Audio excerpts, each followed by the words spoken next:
Love should feel safe, not like walking on eggshells. Dapat ang pagmamahal ay pakiramdam na ligtas ka. Hindi yung parang bawat galaw mo may mali ka. Not all sayang is worth fighting for. Sometimes, what's really sayang is your time if you stay. Hindi lahat ng sayang dapat ipaglaban.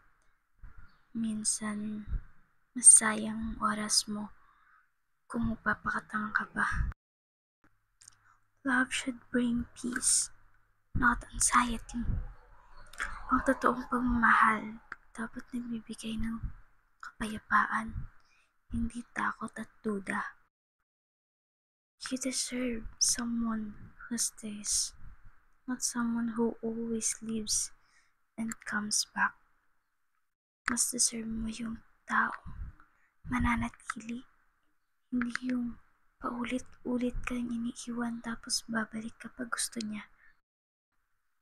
If they keep hurting you and you keep forgiving them, ask yourself, is this still love or just attachment?